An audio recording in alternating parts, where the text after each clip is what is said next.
مجاہد کے لیے جو پہرا دے رہا ہے، فرمایا ایک دن پہرا دے، ایک مہینے کی تہجد اور ایک مہینے کے روزوں سے وہ افضل اور بہتر ثواب پاتا ہے۔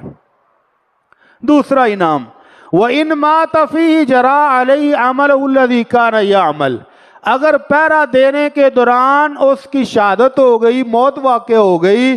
تو جو نیک عمل وہ کرتے ہوئے فوت ہوا ہے، اپنے سرحد پر کھڑا بھی تو سبحان اللہ الحمدللہ پڑھ رہا ہوگا نا،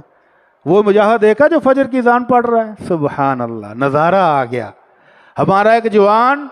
سرحد پر پہرا دیتے ہوئے ہیلمٹ پہنے، فوجی جیکٹ پہنے، سامان لٹکائے، فجر کی اذان پڑھ رہا ہے، اور اس اذان کے اندر جو سرور ہے وہ کیا ہی بات ہے، سنیں ذرا اس کو نیٹ پر نکال کے۔ تو اللہ کے نبی صلی اللہ علیہ وسلم فرماتے ہیں اگر وہ اس پہرے کے دوران فوت ہو گیا تو جتنی نیکیاں وہ فوت ہونے سے پہلے کرتا تھا، قیامت تک فرشتوں کو آرڈر ہوگا کہ وہ نیکیاں ہر روز اس کے کھاتے میں لکھتے رہو۔ تیسرا انعام، وَأُجْرِيَ عَلَيْهِ رِزْقُهُ، اللہ رب العزت کیا فرماتے ہیں کہ میرے شہداء کو مردہ نہ کہو، اللہ ان کو رزق دیتا ہے۔ اس مجاہد کو بھی جو فوت ہو گیا ہے پہرے کے دوران، اللہ رب العزت اس کو قبر میں بھی اس کو رزق عطا فرمائے گا، سبحان اللہ۔ وَأَمِنَ مِنَ الْفَتَّانِ، اور قبر کے سوال و جواب اس سے نہیں ہوں گے۔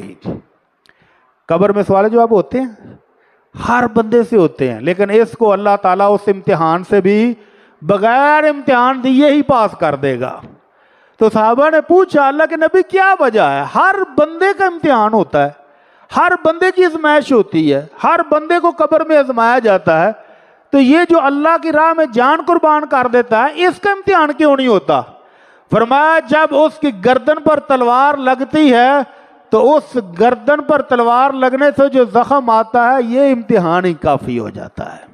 تو قبر میں اس کے لیے امتحان بھی نہیں ہوتے۔ اور فرمایا فَإِنَّهُ يُنْمَ لَهُ عَمَلُهُ إِلَى يَوْمِ الْقِيَامَةِ، ہر فوت ہونے والے کا رجسٹر بند ہو جاتا ہے کہ اس نے یہ نیکیاں کی تھی، یہ اس کو ثواب ملا ہے، اور بس کھاتا ختم۔ لیکن یہ جو مجاہد اللہ کی راہ میں پہرا دیتے ہوئے شہید ہوا ہے، اس کے نیک اعمال قیامت تک جاری ہی رہتے ہیں، فرشتے ہر روز روٹین کے مطابق اسی طرح لکھتے رہیں گے کہ جیسا یہ زندہ ہے۔ اللہ رب العزت ہمارے مجاہدین کو بھی یہ اجر عظیم عطا فرمائے، اور وہ مجاہدین جو اللہ کی راہ میں شہید ہو گئے اللہ ان کی شہادتوں کو قبول فرمائے۔ اللہ رب العزت فرماتے ہیں وَلَا تَحْسَبَنَّ الَّذِينَ قُتِلُوا فِي سَبِيلِ اللَّهِ أَمْوَاتًا، لوگوں جو میری راہ میں جہاد کرتے ہوئے شہید